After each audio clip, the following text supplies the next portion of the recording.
আজকে আমি যে পদ্ধতিতে এই লোটে মাছটা রান্না করে দেখাবো, একটাও মাছ কিন্তু ভেঙে যাবে না। প্রতিটা মাছই কিন্তু একদম আস্তে আস্তে থাকবে। চলুন দেখে নিই রেসিপিটা।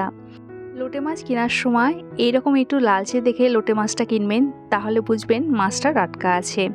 আমি এখানে 500 গ্রাম লোটে মাছ নিয়েছি। মাছটা খুব ভালো করে ধুয়ে বেছে নিয়েছি। মাছটা সাইডে রেখে আমি এখানে বেশ কিছুটা ময়দা নিয়েছি।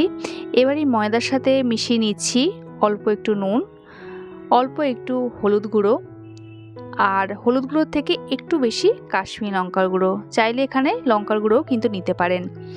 এবার এই নুন আর হলুদ লঙ্কার গুঁড়োটা ময়দার সাথে একটু ভালো করে মেখে নেব। আজকে যেহেতু লোটে মাছটা গোটা গোটা রান্না করব, তাই মাছের নুন হলুদটা ডাইরেক্ট না মাখিয়ে এইভাবে একটু উপকরণগুলো আলাদা করে মিক্স করে নিলাম। এইবার মাছগুলো এই মিশ্রণটা দিয়ে কোট করে নেব। আর কিভাবে কোট করছি দেখুন। প্রতিটা মাছের পিস এপিট ওপিট একবার করে কোট করে তারপরে এইভাবে একটু ঝেড়ে নিতে হবে, যাতে অতিরিক্ত মিশ্রণটা মাছের গায়ে লেগে না থাকে। বেশি কোট করা থাকলে মাছের টেস্টটা অতটা ভালো পাওয়া যাবে না, তাই একবার এরকম সিঙ্গেল কোট করে নিলেই হবে। আর আমি এখানে প্রতিটা মাছ 2 পিস করেছি, আপনারা চাইলে 3 পিসও করতে পারেন। এবার এই মাছের পিসগুলো ভেজে নেব। আর এটা কিন্তু ছাঁকা তেলে ভাজতে হবে। ভাজার জন্য আমি এখানে সাদা তেল বা রিফাইন্ড অয়েল নিয়েছি, তবে আপনারা সর্ষের তেলও ব্যবহার করতে পারেন। তেলটা কিন্তু খুব ভালো মতন গরম হবে, যেমন আমরা মাছ ভাজি নর্মালি। তেলটা খুব ভালো মতন গরম হয়ে যাওয়ার পর এই মাছের পিসগুলো একটা একটা করে ছাড়তে হবে। গ্যাসের ফ্লেমটা হাইতে রাখতে হবে এবং হাই ফ্লেমে কিন্তু মাছগুলো ভাজতে হবে, নাহলে কিন্তু মাছ থেকে জল ছাড়তে পারে, মাছগুলো ভেঙেও যেতে পারে। 1.5 থেকে 2 মিনিট রাখতে হবে একদিকটা সেট হওয়ার জন্য। তারপর এর প্রতিটা মাছের পিস এইভাবে উল্টে পাল্টে দিতে হবে। আর অপর সাইডটা হওয়ার জন্য আরও 1.5 থেকে 2 মিনিট রাখতে হবে।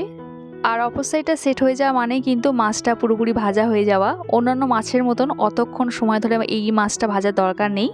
4 থেকে 5 মিনিটের মধ্যেই কিন্তু মাছের এক একটা ব্যাচ ভাজা হয়ে যাবে। আর দেখুন, মাছগুলো কিন্তু একদম গোটা গোটা আছে, একটাও কিন্তু ভেঙে চুরে যায়নি।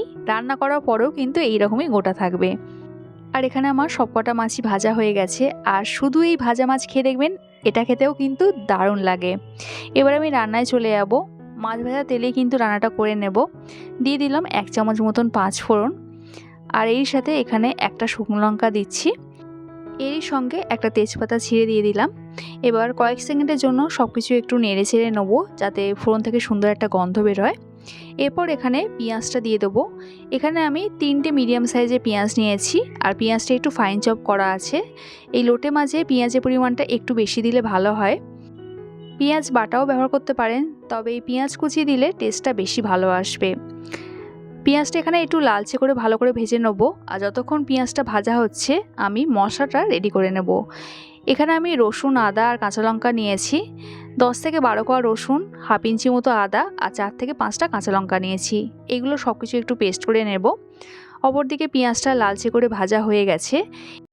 এবার এখানে দিয়ে দেবো একটা মিডিয়াম সাইজের টমেটো। আর টমেটোটাও একটু ছোটো ছোটো পিস করে কাটা আছে। এর সাথে যেটা আদা রসুনের পেস্টটা তৈরি করেছিলাম সেটা এখানে দিয়ে দিলাম। এবার মশলাটা একটু ভালো করে সময় ধরে কষিয়ে নিতে হবে, যতক্ষণ না আদা রসুনের কাঁচা গন্ধটা চলে যাচ্ছে। মশলাটা ভালো করে কষানো হয়ে গেছে। এবার এখানে দিয়ে দিলাম স্বাদ মতো নুন, 1/3 চামচ মতন হলুদ গুঁড়ো দিয়ে দিলাম, আর দিলাম এখানে হাফ চামচ কাশ্মীরি লঙ্কার গুঁড়ো। আর এরই সাথে মিক্সিং জার ধুয়ে সামান্য একটু জল দিয়ে দিলাম। এবার আবারও সব কিছু একটু ভালো করে কষিয়ে নেব, যতক্ষণ না মশলার সাইড থেকে একটু তেল ছেড়ে আসছে। মশলাটা এখানে খুব ভালো করে কষানো হয়ে গেছে। এবার এখানে যোগ করব একটা স্পেশাল উপকরণ, সেটা হচ্ছে এই ক্যাপসিকাম। এখানে অর্ধেক ক্যাপসিকাম আছে, আর ক্যাপসিকামটা এরকম একটু পাতলা পাতলা স্লাইস করে কাটা আছে। ক্যাপসিকামটা 1 মিনিট মতন একটু মশলার সাথে কষিয়ে নিতে হবে, যাতে পুরো মশলাটা ক্যাপসিকামের সাথে খুব ভালো করে মিশে যায়। এইভাবে একবার ক্যাপসিকাম দিয়ে লোটে মাছ রান্না করে দেখবেন, রান্নার স্বাদ কিন্তু অনেক গুণ বেড়ে যায়। এবার এখানে পরিমাণ মতন জল দিয়ে দিলাম। আর জলটা একটু কম পরিমাণে দেবেন, যেহেতু লোটে মাছটা একটু মাখো মাখো খেতেই ভালো লাগে। কভার করে দেবো জাস্ট গ্রেভিটা ফুটে ওঠা পর্যন্ত। গ্যাসের ফ্লেমটা হাইতে করে দেবেন। 2 থেকে 2.5 মিনিটের মধ্যে গ্রেভিটা দেখবেন এরকম ফুটে গিয়েছে। আর এইবার এখানে ভাজা মাছগুলো দিয়ে দেব।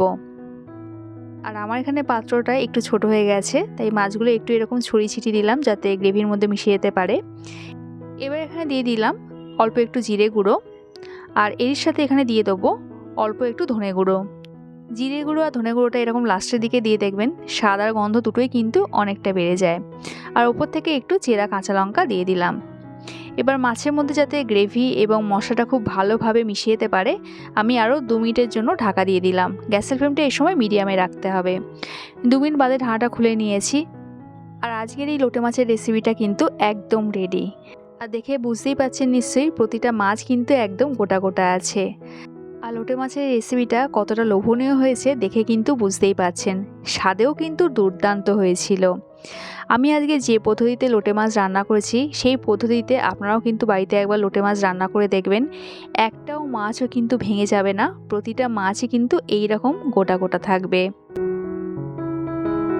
আমার আজকের এই লোটে মাছের রেসিপিটা যদি ভালো লাগে একটা লাইক কমেন্ট করুন রইল। দেখা হচ্ছে আবার এক নতুন রেসিপির সাথে। সবাই সুস্থ থাকবেন, ভালো থাকবেন।